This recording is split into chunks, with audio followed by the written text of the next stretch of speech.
Welcome to EDO Breakthrough, the podcast where we tackle economic development challenges head on. From small towns to bustling cities, every place has its own hurdles to overcome. The EDO Breakthrough podcast creates an environment of collaboration, innovation, and understanding where we can share our real-life challenges and brainstorm solutions. I'm your host, Sandy Dubé, a certified economic developer and founder of PPR Strategies. Each week, we'll be welcoming a different, brilliant, place-based mind to talk through real-life economic development challenges that have been shared with us by you, our gracious listeners. We're here today with Amanda Ellis, the editor-in-chief of Livability and host of the Livability Media podcast. And Amanda and I met, when we did your podcast, when you had me as a guest of your podcast, and then we got to meet in person recently in September at IEDC's annual conference. Oh my gosh, with all of that, Amanda, welcome to the show. Thank you so much. Yes, that's a fun thing about conferences. Sometimes you get to meet people you've virtually met so many times, sometimes for literally years, and you see them in person. You're like, you are alive and real. So yeah, I actually would have believed that we had met already. I think I had convinced myself in one of our other iterations of podcast or emails or phone or something that we had met, but super fun to take the obligatory selfie and have a good time with it. So it was great seeing you there. Such a good time in Denver. So tell us about Livability. So at Livability, we work with chambers and economic development groups on marketing their communities through content marketing. So that's through both traditional publishing, so print publications, and also online content marketing via livability.com. So livability.com is our content platform all about small to mid-sized cities, why they're great places to live. So our clients do get a lot of play there, helping them reach talent, people thinking about relocation, site selectors, all of those people that they're trying to reach. But beyond content oriented to our clients, we also do our top 100 best places to live list every year, which is a research-backed process where we rank 100 of our favorite small to mid-sized cities, our data-supported favorites, not just our favorites, to be clear, thought pieces about places, all kinds of good stuff there. Awesome. And, one of the things with the EDO podcast is we get questions from our listeners and, those that, our contacts in the community. So if you are listening today and you've got questions for a future episode, please be sure to visit the website and drop that in. But one of the things that they always want to know, Amanda, is about your background. Tell us, how did you get to Livability? What were you doing before that? Sure. So I've been on our team for about 3 years. Before that, I worked for so I'm based in Chattanooga, Tennessee, a livability space near Nashville. So we're all in Tennessee, and I'd worked for a small local PR agency here in Chattanooga for a bit. And before that, I had worked for a very long time, I say a very long time, almost 8 years, but it was my first job. So I feel like that counts as a very long time with the Chamber of Commerce here in Chattanooga on our marketing team, helping to promote our area and doing a lot of the things that I get to help communities all over do now. That's great. And I have a love myself for chambers and local and that idea of community and collaboration, partnerships. Talk to us a little bit about, that love of community blended with storytelling and how you are able to blend those two roles and passions. Yes, very fun piece of my job. So I have a really interesting dual role on our team. So on the one hand, I'm the editor-in-chief for livability.com, which we've already talked a little bit. So shaping that content from a community storytelling standpoint. But I also get to function in sort of a PR role for our brand, helping build relationships in our industry, produce different resources for economic developers, chamber people thinking about talent attraction. So it's a really interesting application of my experience kind of on both fronts. So getting to apply a lot of creativity on the community storytelling side, and then also getting to create platforms for case studies on all of the awesome things people in our industries are doing and helping share that with each other. So through our podcast, you mentioned Inside America's Best Cities. We also do a monthly workforce and talent attraction newsletter, kind of tying some of that in and just helping those groups really learn from each other. And that's really fun for me to get to pull together. It is great. I love, it's it's interesting. You hit me on any given day, and I like have little thoughts, and I'm having a mood. But today it's so funny because I keep thinking about this idea of storytelling, and that idea. Obviously, I think we were all born as storytellers in some capacity or another, and having telling stories about where we live and work and travel and visit and these different pieces is really unique. And I think with this recent past with COVID and virtual work and work from anywhere, I'm curious what you're seeing in some of those workforce trends and how story is playing a role. Yeah, it's interesting watching the news with some of that lately because I feel like the headlines are all over the place sometimes day to day and completely conflicting. Like if you think about, one day it's like remote work is the thing, and then the next day it's like remote work is gone. And the same with just the job market. There's sort of this sense that it's really tough right now, but then the numbers aren't necessarily always reflecting that. So it's definitely a really interesting time to be doing what we're doing and thinking about communities trying to make sure that they have that right workforce and get people interested. Communities having their own personality and their own type of feel that's going to connect with the people they want to connect with, I think is what ties that in. If you think about sort of the quality of life versus job opportunity type question in terms of how we decide where we really want to be based or where we might want to go, both things are so important. So you probably, most people probably can't just up and move somewhere they like without thinking through all of that, but they also probably wouldn't take a job somewhere they didn't think they would like unless maybe if it's a really desperate situation. But that's really where I think those stories and those unique characteristics of places tie in and really make a difference in creating that feeling that's really important. I think when we were prepping for this, one of the phrases that I always use is visitor, then resident, and you might be bringing your business with you. So that idea of visitor first. How are you seeing in livability.com storytelling, workplace stories from a talent attraction perspective to tourism and visitor storytelling? How are they different? Well, we've definitely seen that as well, that a lot of times your first exposure to a place, might be visiting. And we've all been somewhere where it's just fun to think about, like, could I live here? Or would I? Or what would that be like? And sometimes kind of creating these fantasy versions of yourself that are way better always, right? You just made some of those adjustments. But there are definitely tie-ins there. And that's actually something this year that we've been tying into our content a good bit more is some of that playing on travel trends and tying some of those types of stories in, because a lot of times it is something that initially gets places on people's radars or is their initial exposure. Do you have advice on how communities can position or, align some of their strengths competitively with other, kind of against or with align with other communities? How does that work?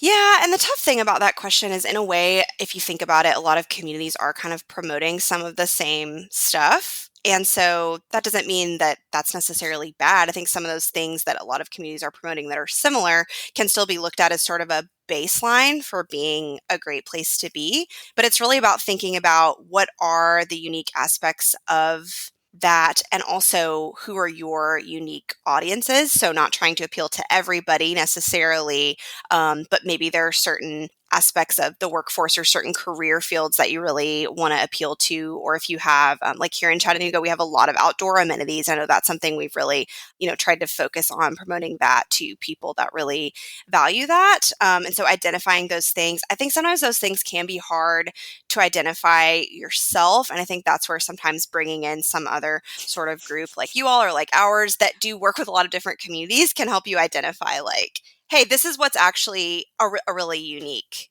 thing. It is interesting because you're right. It's hard to not put yourself and your personal preferences in a search, but as you know, some of us are paid to not, and paid to like keep our own personal preferences and ideas out of the mix, um, and relate and understand what other target audiences, what their needs are. I personally, I love a remote hybrid experience, and I like Four Seasons, and I like a downtown environment versus a more rural area with lots of land. My daughter, on the other hand, wants all the land and none of the people, and go into the office, drive in, clock out. And so it is different. And those are just two of us. Yeah, and it does go back to that knowing your audience thing. I was thinking while you were talking about, we were talking about seasons. Climate is actually something we know that is at close to the top of the list with things people are considering when they're like, would I like it in this place? And we think everyone would want something warm, but there are a lot of cool communities that are also literally cool. um, or have really cold winters and things like that. And seeing some of those embrace that more. And again, that thing of like, well, everyone doesn't have to like us, just, the right people. Right. Yeah. I've always said I could live anywhere for a year. And I would love to see that, that cycle. I read a book a few years ago about Alaska, and it was about a woman in, oh gosh, like 100 years ago, lived there in Alaska. And apparently I've been talking to friends about living in Alaska. I could live in Alaska. I could live anywhere for a year. So my friends bought this book and were like, Sandy, come back to me when you finish this book. And she had a rough go of it. I don't remember the book. I wish I did, but this woman had a rough go of it. But you're right. Like something that others would think is crazy, somebody else might lean in and embrace in every element of. Some people want to be close to where they grew up. Some people want that big city. Some people want more rural. Some people want warm. Some people want cold. Some people, all the things. That there's something for all of us. Thank goodness. Yeah. So finding your tribe of people to appeal to. Yeah. Um, Finding your tribe. Okay, so we figured out where we want to live. What is it, what are you seeing in terms of workforce trends? And, we can, again, you had mentioned earlier, yes, every time you turn around, somebody is going back to work full, in person all the time. Are people talking about there ever being any one thing, or are we always going to be in this blended kind of hybrid environment? I think it seems like from here on out, it's always going to be a little bit blended. And I think one thing we can agree on is one of the big takeaways and big changes since the pandemic has really been the emergence of the hybrid working model being pretty common. So there's been a slight uptick in fully remote workers. How much depends on which source you're looking at. It's kind of all over the board. But again, I think we can all agree there has been some uptick. I think the biggest uptick has really been in that idea of a hybrid, flexible arrangement, and sort of employers who get it pretty much doing that nowadays, I think has been a big takeaway. At the same time, though, I do think we have gone back some to more of an environment where employers are looking for you to move to where they are versus kind of having a distributed team. So like you might still be hybrid, but you can't necessarily live in a completely different city or state from headquarters. Seems to be some of where that's shaken out. It'll be interesting to see how it continues to take shape. Yeah. Well, and then, if you are relocating or you're just embracing community, one of the things that we talk about on team and with partners, and you talked about your background with the chamber, is getting involved in the community and the importance of chamber or Rotary or, any other of those kind of civic minded organizations. What do you see? Do you see any bigger trends related to that level of community engagement or that infrastructure that exists and kind of the overall strength and happiness and well-being of residents? Well, it's definitely really key, especially when you're new to a place, because that's not always the easiest, right? Kind of being new somewhere and not necessarily knowing anyone. And so seeing those trends of some of those groups you mentioned actually providing a structured group of, the one here in Chattanooga is called Chattanoobies. I always like to throw that out because I think it's such a cute name. That's an awesome name. Oh my gosh, I love it. I love it.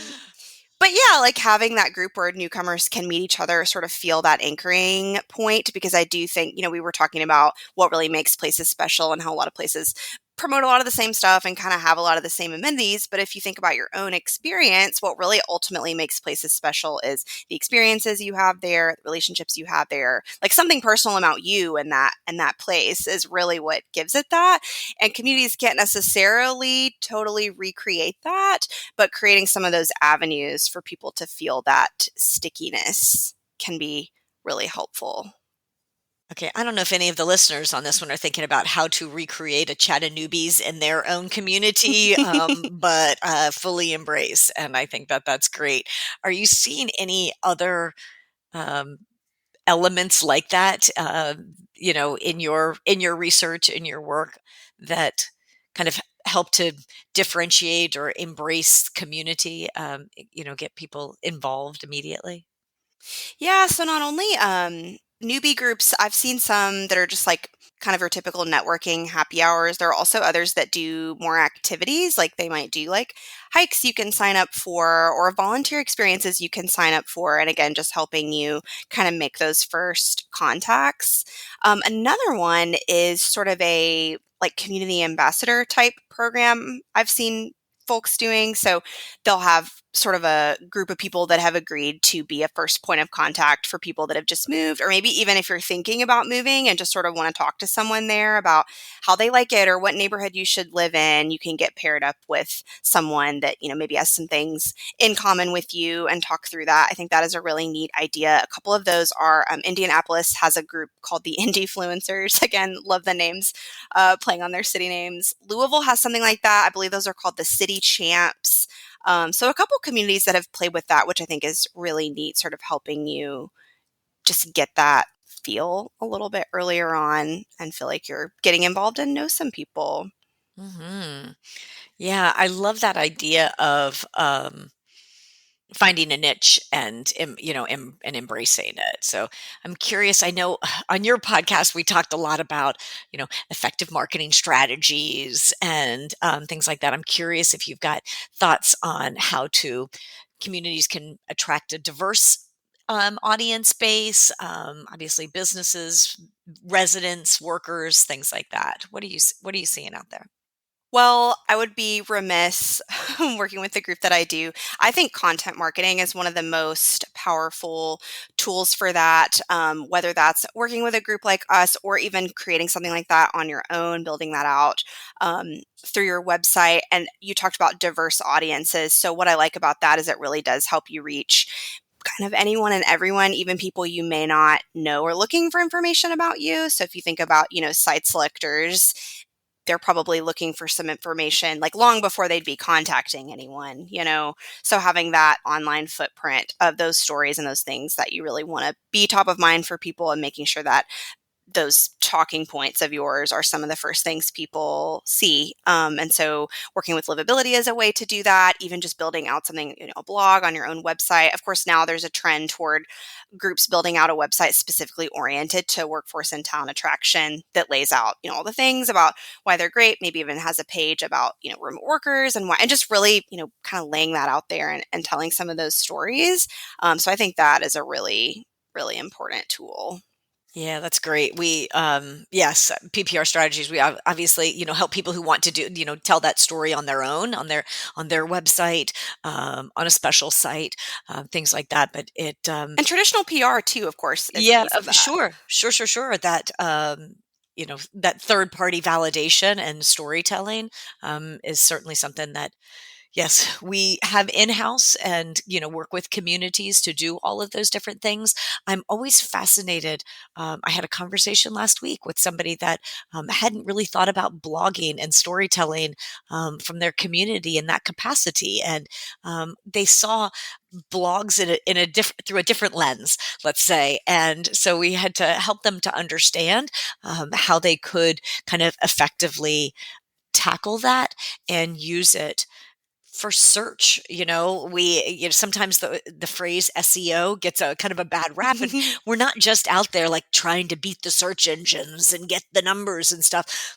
We're truly trying to think like their user, or somebody, think like their audience that wants is going to be asking this question in a search box. So we want them to be able to come up. So it's not just that we're trying to kind of beat these crazy algorithms. And so I was able to have an interesting conversation. You know what is interesting too, and I'd be curious as to your thoughts on this, but with AI evolving, of course, that's like the hot topic of everything right now, and also how that is going to impact search because now, when you Google something, it gives you like the little summary at the top. And this is only me speaking for myself right now, but I often find myself like I'm kind of like, yeah, okay, but like what do real people actually think? And like scrolling past that. And so I think even for communities, that summary, which that summary, also is shaped by all the things that are out there about you. So it's still important. But yeah, that it doesn't replace that like story of an actual person and what they're actually experiencing in the place. Right. Yes. And it's interesting. One of the things that I talked to with this client was when we were talking about blog was it doesn't have to just be 3 paragraphs written in a way that reports back out like it's Written by Mad ChatGPT. Libs. Yeah. Yes, exactly. It didn't have to be that. It could be a little video. It could be a story of a new resident. It could be highlighting a CEO that relocated their business to your community. It could be somebody that graduated from your high school and then started their business and they used the local infrastructure and they connected with a friend that they met at the local coffee shop, and this is how they've grown this business to be now in a co-working space. And so you're kind of telling these stories and indirectly telling, like, giving your readers, giving those that are visiting your community kind of a vibe of what that ecosystem looks like. It doesn't all have to be to your point, that chat GPT generated blog with 3 paragraphs, 500 words, ending with a call to action. And just thinking about ways to simplify that storytelling. Like, maybe you have a running list of like 10 or 15 questions. You pick out a few depending on what information you're trying to get, have someone send you over some quick responses. There you go. So thinking about ways to simplify that too, because I know we definitely all have mile-long to-do lists. What? Nah. Yeah. You're crazy. um, so yeah, I think that we could go down that whole AI rabbit hole right this second, and I'm trying to bite my tongue on it. But yes, it's from ChatGPT to Gemini, now Google's product to literally everything else. We just did a blog series with some AI tools, kind of breaking them out for EDOs and place-based organizations and how they could use them and support and stuff. Because some people, I think what we're finding is that people are either fully embracing or trying to avoid it like the plague. There's just so much out there now. It feels kind of overwhelming, even to me sometimes, kind of like there's so many different tools and you're like, well, how is that different than like what this other thing's doing? And Yeah, it's a lot. yeah, it's a lot. It's a lot. So let's bring this back around to I'm curious if there are other workforce trends or talent trends, anything that you are seeing that you think that our listeners would be interested in hearing about. We talk a lot with what we're doing about talent attraction, and I do think that's important, but also just talent development is really important. And there are definitely, tons of people that are more expert out there on that than me, but that's just the other prong of this, right? Is thinking about how you're developing that in your own community or with your young people and shaping the workforce that you need that way. So, thinking about getting people to relocate shouldn't be your only focus. It's just a piece of the focus. um, so that I think is a big one, and just so many interesting demographic trends workforce wise that point to some sort of scary implications about the future and whether we're going to have enough people for the jobs that we need. Immigration, of course, is a big piece of that too, which I know is a hot button topic, but those folks, are a big important part of our workforce and probably will continue to be going forward. Definitely a lot of interesting trends to follow. I know Lightcast just came out with that rising storm report that I would imagine a lot of our listeners have probably seen pieces of, and it really highlights a lot of that and was a great read. And some of the fields that we're going to really need people in, and it's not necessarily just the college graduates that we're turning out with just a random degree in something or communications, like us. But that's, we're going to have so many of those types of workers, like more than we need. And so Yeah, lots going on there to think about. Yeah. Well, and I'm a huge proponent and supporter of talent development and that professional development track for people. I can't believe it's taken us this long to say those words in this podcast. To be perfectly honest, I think that yes, every member of my team, they all have professional development goals. One of our projects that I've had the honor of working on is facilitating one of IEDC's Intro to Economic Development courses. It's the Maryland's version, which is the Chesapeake Basic Economic Development course. So it's one of the 30 approved across the country. And I love seeing those that are new to economic development get it at the end of the week and understand how they might have come in, as you said, as a communications major, but now they are interested and see themselves in this role and understand what business retention is, or understand, strategic planning, or they want to even dabble in finance from this perspective. I mean, there's so redevelopment, like there's so many things that you can do in this space, and encouraging people to continue to explore and look into the opportunities in this industry. Um, and then, obviously, if you are a business ABC tech company, how are you growing your talent from within? Yes, that's really important too. I'm curious your professional development piece of things for you, or livability. What does that look like? Yeah, one thing that's neat about my role, as I mentioned, getting to do a lot of PR for our brand in general. So I get to go to a lot of conferences as part of that, and they sort of serve a lot of purposes in my role. It's great. Great networking. A lot of times we have the opportunity to present and participate, but also, being able to go to sessions and hear what those hot button topics are, and being able to do that can be really helpful to make time to do at least every now and then. So that is a big one.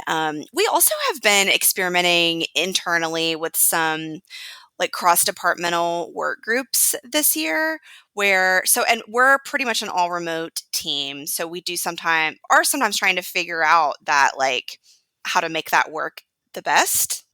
And so it allows people from different teams who maybe aren't always like working together on projects to work together on something, and just to be able to get your creative juices flowing with something a little bit outside of what's kind of in your day-to-day job description. So we just identified a few areas relevant to our business model. So, one of them was AI tools. Like, what are some new AI tools we need to be paying attention to? How does that play in? Since we work in a lot of content, we've been wanting to do more video content. So brainstorming, like, what are some ideas for that? And just being able to bring people from different parts of the business together in a different way was a cool way to create some professional development. It really doesn't cost anything except some time. And we had some really interesting ideas come out of it from just people being able to think about something a little bit outside of their day to day. That's awesome. I will share with you one of the things that we started, gosh, maybe a year, no, maybe 6, 8 months ago, something like that, on our team calls. And we're a 7-person team, some remote, some, hybrid. And we started doing on our weekly team calls, all hands. We have a tech minute and a grammar minute. And so somebody on the team leads that tech minute or that grammar minute. And it's so funny. Oh my gosh. The different like nuance, like diving in, leaning in on it could be like a commonly misused word to, an ellipses, when and how and why to use, yes and no, and different. Just like a tip of the day. Yeah, That's cool. yeah, and we will because we're on Zoom, so we will sometimes do like a quiz on it. Oh my gosh. That's Tell you, funny. it's hysterical. But we all learn something, and we really enjoy it. So, and then the tech minute, one of our recent tech minutes was on Gemini AI, and what or how could we be using, and a little, again, kind of just a little tech minute. It's fun. So internal professional development. Yeah, that's a good idea. I'm curious. Okay, so kind of open it back up for anything as we start to wind down. Was there anything that you were like, oh my gosh, I definitely want to share this thing with Sandy and listeners today? I guess one thing I would add, one of the things we had kind of chatted about in some of our prep was having an influx of talent and like what are some of the impacts of that, positive and negative, what are some of the other things to think about. And you think about some of the hot button spots from after the pandemic, like even Tennessee has been a big one of just getting a big influx of people. And that brings us to, we were talking about all those different aspects of economic development, and like infrastructure is a big one that's not as much the day-to-day things that you and I would be like consulting with folks on, but it's really important like that you have enough housing and people can afford what they need to, and all of those things that come with that influx of people. At the same time though, on a positive note, and particularly with people moving for jobs, if you think about, a lot of communities have their industry clusters, and so the more people that come in a specific industry, like the better that is for retaining those businesses and continuing to build in whatever that vertical is. So just some positives, and I don't want to say negatives, but some things on both sides of the coin to think about. And also just with that growth, how do you, whatever you've identified that those unique special things are about your area, how do you make sure that you hold on to those things and preserve that feel that you like and that people like, even as you try to also grow. And that's a big topic, but it's important to think about. Those are both big topics. One of the things I've been thinking a lot about is transportation and public transportation and things. And so that piece of how are we serving the residents? How is what does the infrastructure look like, so that people can get to and from in an appropriate amount of time? Yep. How does public transit play a role? What does that infrastructure, what does that look like? All too often, in many communities, there isn't enough of it. It isn't, that last mile. How can we really advocate and be a a vehicle for change, vehicle, for that change and growth of what is needed today, but also 10, 20 years from now, looking Yes. down that line. It's so true. And just that ultimately, growth is a good thing. Like you'd rather be in the category of people wanting to come and be part of something than like not, which is such a delicate balance because a lot of times locals, tend to be really guilty of like, we're full. I don't want anyone else. I see how that can feel, but it's like, which type of community do you want to be? Like, do you want to be somewhere people are coming and trying to be, or do you not? And like everyone benefits from being that place that has those things people want, even if you're there and you've been there for a long time, but it's a tough balance. Yeah, and you're right. I think we all. I moved after college because I didn't want to go home because I felt like home had grown up and I wasn't there to experience it. And so I wanted to live somewhere where I could be a part of the growth and part of the change and part of the future. And so, when you commented a minute ago about people being reluctant to lean in on change and, figuring out how to embrace um, different things, I think, no community wants to be stagnant. You all want to be moving forward in some way, and having a plan that helps you pave your future is really important. Yeah. I always think of like, and I've screenshot some of these to use in presentations just for partly for funny purposes, but like the social media comments on like any local news site where it's like anything that's happening, anything that's growing, anything that's being built, and everyone's like, I hate this, stupid. Like it's so negative. So there's definitely an element of that everywhere, I think, but just trying to see the big picture of that. Yeah, and how can you be a part of and embrace that change?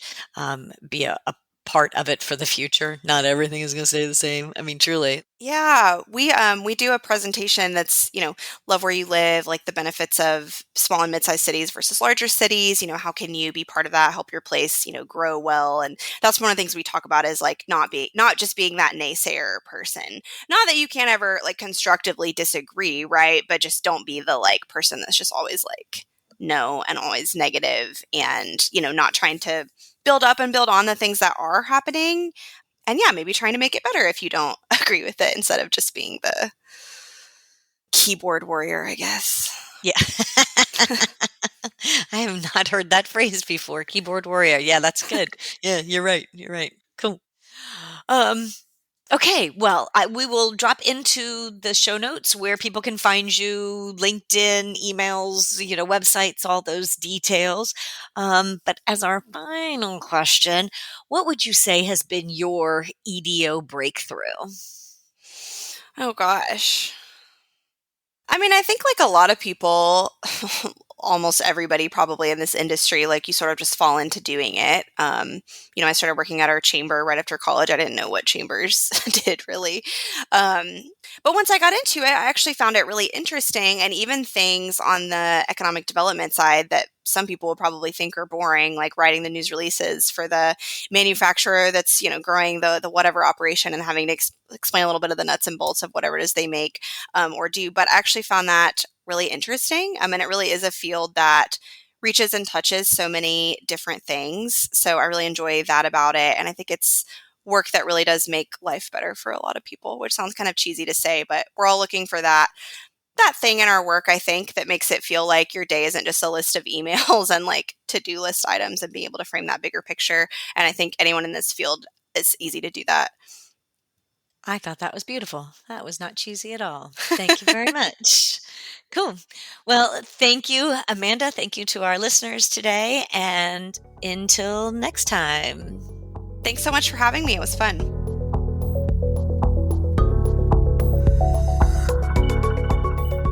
The EDO Breakthrough podcast is brought to you by PPR Strategies. PPR Strategies, standing for People and Places Reimagined, is a strategic consulting firm working specifically with EDOs and other place-based organizations. We share the unique stories of communities through communication, strategic planning, marketing, media relations, and more. Visit us at pprstrategies.com and find our contact information in the show notes. I'd like to give a big thank you to you for listening. Remember, together we are unstoppable.